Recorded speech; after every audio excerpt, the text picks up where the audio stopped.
I'm a big believer that we are all going to have an AI extension of ourselves, that AI and humans are going to have a symbiotic relationship where we are both dependent on each other and we both make each other better. Hi, everyone. Today I'm talking to Denzil Eden, who is the founder of Smarty.ai, an all-in-one AI assistant that plans your best day every day. And I just want to dive right in. Denzil, tell us about you. Tell us about Smarty.ai. How did you get to where you are now? Thanks so much. I'm very excited to be here. Smarty is my baby. I'm so passionate about it. We are a startup trying to be a AI executive assistant disguised as a conversational calendar. We're trying to enable commands like coffee with Martina at Blue Bottle in San Francisco at 2 p.m. London time and have the calendar event sent with the right person, the right time zone, the right location. And that's just in calendar management. We're also trying to create conversational commands in task management, contact management. We just added email and scheduling links. So we're really trying to be your executive assistant and empowering you to plan your best day every day. That's super exciting. So how did you land on this is the tool that I want to build? I was at business school and just feeling really overwhelmed in my own life, both professionally and personally, just dealing with all of my commitments, all my classes, all the clubs that I was a part of, and just feeling like the majority of the work that I was doing could easily be automated with existing technology. And that was in 2018. I remember looking up studies and doing user research and finding out that a lot of great consulting firms were like, actually more than 25% of the work the knowledge worker is doing can be automated with existing technology. And actually today, with all of the advancements in software, it's more than half of the work that we're doing. It's such routine work, so administrative, and technology is actually better at those tasks. And I knew that then too. And so I really started building Smarty for myself. It started out as a chatbot. I would chat Smarty things that I needed to get done. And if it could do it, it would try to automate it. And then I just really started pitching the idea, trying to find investors, and it's been a long journey and we've been through a lot of product form factors since then. When you were starting out and, there's always this elusive product market fit and you're trying to figure out what do the users want versus what am I building? Were there times when you had to pivot or just kind of think through maybe this wasn't quite the right move? Definitely. Many, many times. And I think part of the problem with me is that I am a builder, I am technical. And so I was really building for myself instead of building necessarily for the layperson user and really thinking about it in the right way with the first principles of how you're supposed to build a product, finding a very specific user group that's large with a very specific pain point that is monetizable. We did not start that way. We started with me trying to build a product for myself, which was the chatbot. And then we pivoted to being a Chrome extension. Then we pivoted to being a different type of web app. And our web app has actually been through several iterations as well. And I think part of the problem was that I was building for myself. Part of the problem is that there's a very high bar for the user experience for something like an assistant because people have alternatives, including just doing things themselves. And so there is a very high bar for what the user experience is supposed to be like. And so we spent a lot of time just trying to nail that user experience and doing user research. And so it's just been a journey of pivots, and we're still pre-product market fit, but closer than ever, and really excited about what this next year has in store for us. So tell me about your team a little bit. When did this I'm building this for myself go to a we? Yeah, I'm still a solo founder, not totally by choice. I've definitely always wanted a co-founder and I still do. But it was just me for the longest time. I pitched my first investor in 2018, got a no, had tough skin, took the feedback, kept iterating, and I kept pitching to the same investor for 2 years. And moved on to other things, was working on Smarty on the side. And it was Pear Ventures out in the Bay Area. They eventually wrote our first check. And as soon as I got some capital, I was able to put it behind hiring a team. And even the team hiring, we went through a lot of pivots and iterations there because I'm a first-time founder. There were a lot of lessons to be learned. And I, unfortunately, am someone who learns by doing more than anything else. I hear you on that. Me too. I feel like I need someone's like, oh, watch out, you're going to slip. And I'll be like, oh, but will I? And then I slip and I'm like, yes, they were right. Exactly.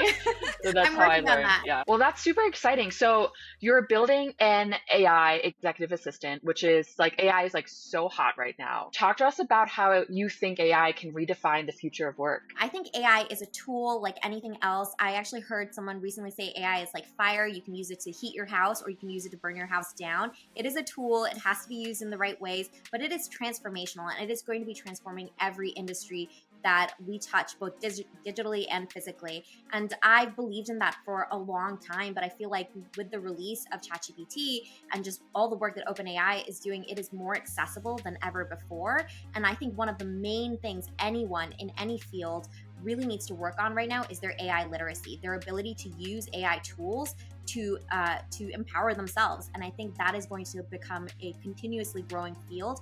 I'm really excited to see what sort of industries and tools are going to open up in the next 5 and 10 years. Do you actually have some tips for how people could come up to speed on AI? Definitely. If I would actually start with your passions, anything that is especially a creative passion. Like if you are into music, if you are into art, if you are into writing, try to find out what AI tools people are building for artists, for writers, for musicians, for the professionals out there, and then start playing around with it yourself and see how you grow. And I think it's a great way to like make it into a hobby that ends up being very educational at the same time. I think if you're into art, you should be playing around with Midjourney and submitting your own art samples and trying to figure out ideas for building something yourself. If you're into composing music or playing music, try out some of these AI music composers out there and give it samples of your own music and see what comes back. I think that's a great way to get started and dip your toe in. But other things to do are to follow artists or professionals or influencers in your space who are using AI tools, who are talking about it. I really love Allie K. Miller in New York City. She's constantly talking about how she uses AI to create an avatar for herself online or to build her resume. And I think there are so many people trying to dip their toe in right now. I think a lot of people don't know what they're doing. They're just experimenting. So I really think everyone should just put your foot out there and experiment. I also think there are a lot of great newsletters. I read The Neuron. There's Ben's Bites. There's some really great AI literacy newsletters out there too. I'll grab those off you as well, and I'll stick them in the description so people can find that. Amazing. Yeah, well, thank you.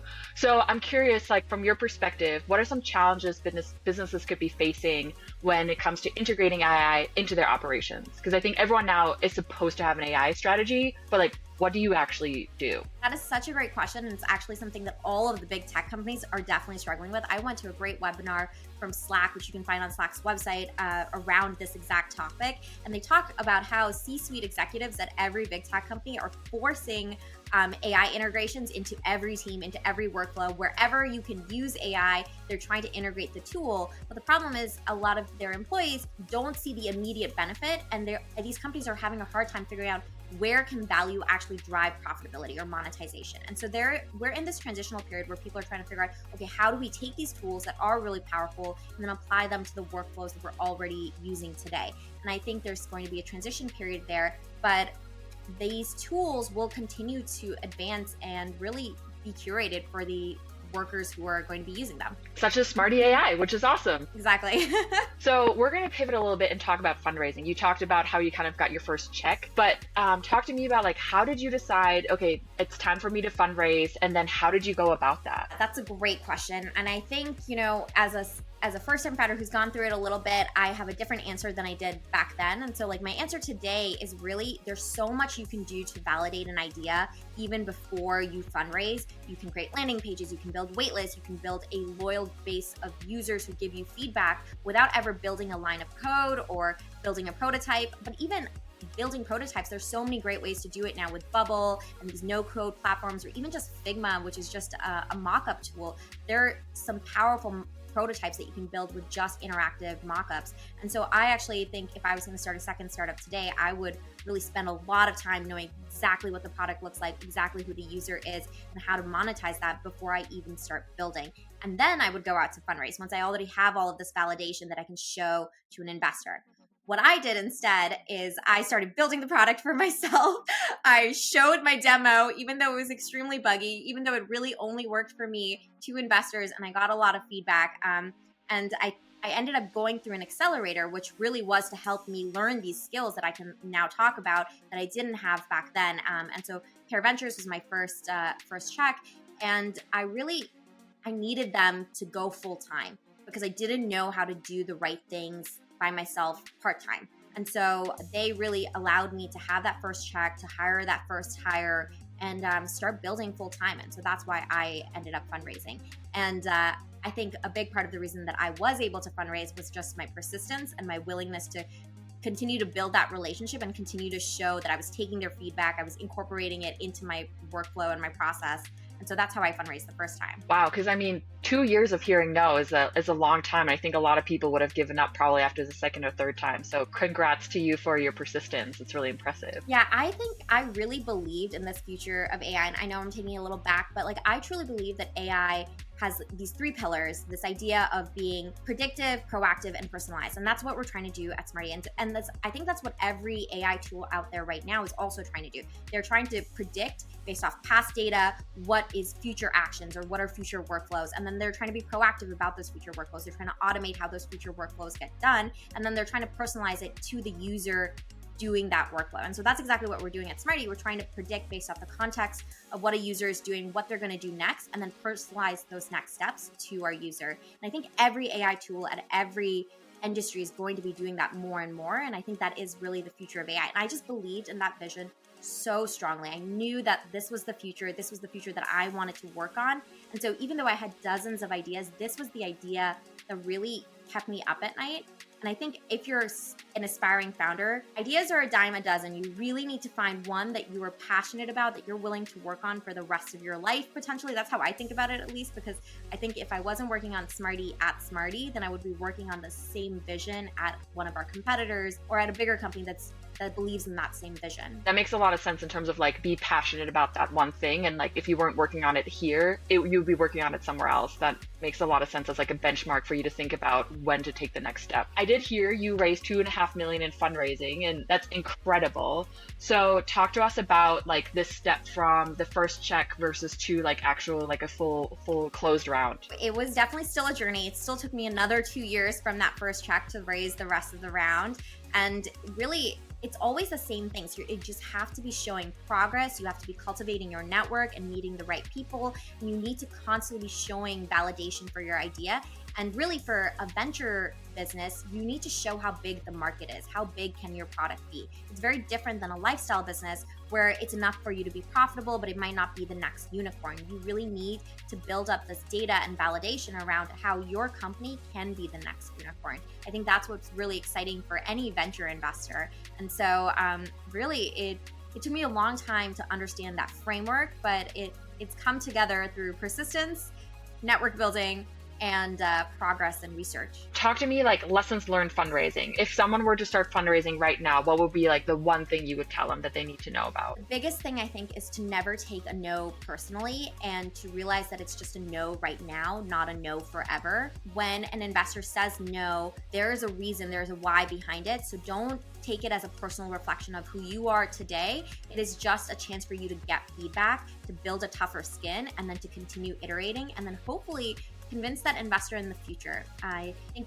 that is like a big lesson, because sometimes really early on in fundraising, I would hear a no and be like, well, I'm going to be able to do this and I'll show you one day. And then now I'm like, no, that is a terrible attitude. Really, like there was a lot of valid feedback here. Take the feedback, iterate with it, be better. And sometimes the feedback you will get is not the right feedback, and you'll know that, but that's okay. Not everyone's going to understand your vision the way you understand it. So internal validation is much more important than external validation. And I think that's like the second big thing. Everyone who is not doing a startup is not going to see the larger picture because they can't see it the way you see it. And so I do think as a founder, you need a little bit of delusional confidence where you're willing to take those bets, but you have to balance that with finding the right data and internal validation. Like, am I doing the right thing? And why do I feel confident right now? Those are my big 2 tips, I think. That's incredible. It's more than I asked for. So thank you so much. So I'm curious then, let's bring that back to starting a company as well. Like what's the one thing you would tell someone who's starting out building a company right now? I think it's really, really important to validate your idea more than anything else. And I don't think you need anyone else to do that. I don't think you need necessarily a co-founder to do that. Really, all you need is one passionate user about your idea and a sense of the larger picture.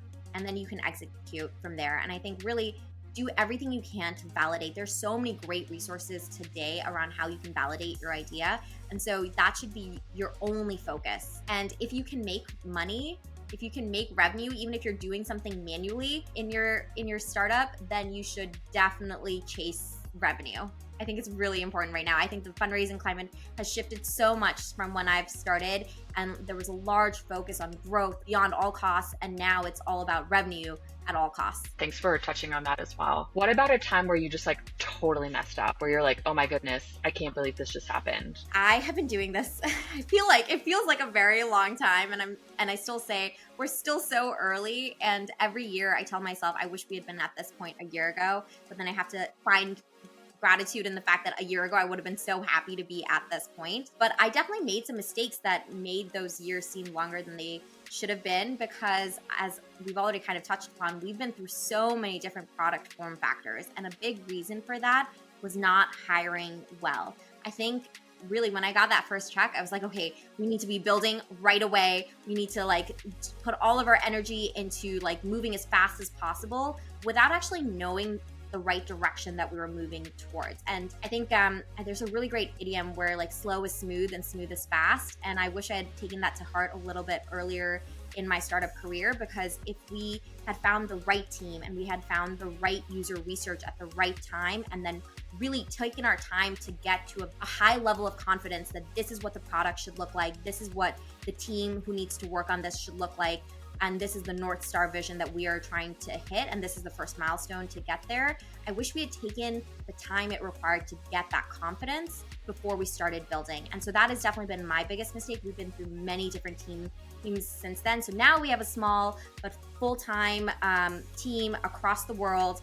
And it took a long time to find people who were bought into the vision, bought into the user research, who were willing to push back when I said something and have their own opinions, and have a lot of confidence and also a lot of excitement about our vision at Smarty. And I think it's really important to be aligned with your team and know that your team is your support, not just someone who is there for money. I think that makes a really big difference, especially so early on, to have people that are super bought in and are willing to just like ride the highs and lows with you. Oh, last thing I was going to say, and I would like to say that I heard all of this advice before, but I think you get really caught up in speed and expectations that you're willing to forget those first principles, but really you should prioritize those fundamental principles, that foundation. It makes a lot of sense. Like coming from product, right? You're always like, how do I get this out to the user? Like, how do we make this happen? But there's a lot of effort that needs to go into it to make sure that the right thing is built for the right user. Exactly. All right, we're gonna do a little wraparound, which is just gonna take us all over the place. So you grew up on the West Coast, you live on the East Coast now. Which one is it? Which do you prefer? I love New York City. I feel like a little bad for saying that, because I do miss California a lot, and I miss the Bay Area, I miss San Francisco. A lot of my friends are still in San Francisco, but I love New York City. And I live in Brooklyn, which I find is like the perfect mix of SF and Manhattan. It's like right in the middle. I don't think we're ever leaving. Okay, I love it. And bring it to AI, where there are the doomsdays that are worried that AI is going to take over the human race versus the people that think it's going to enable it. So where kind of in the spectrum do you lie? I'm a big believer that we are all going to have an AI extension of ourselves, that AI and humans are going to have a symbiotic relationship where we are both dependent on each other and we both make each other better. And so I'm very optimistic about the future, but I do think there's going to be some short-term costs. And I think it's really important for us to have governance and regulation. And I think a lot of the companies right now in the United States are doing a really great job of being very transparent. I think the government's doing a really good job of being focused on innovation and not governance at all costs. I think that's a great call. Denzil, tell us, what do you have going on? Where can people find you? You can try out Smarty at Smarty.ai, and you can find me on LinkedIn, Denzil Eden. I love talking to folks about everything we touched on today, and I would be very happy to give anyone a personalized onboarding onto Smarty, and excited to stay in touch. I love it. Amazing. Well, Denzil, thank you so much for sharing all your knowledge. So exciting what you're building at Smarty.ai, and excited for the world to come explore. Amazing. Thanks for having me.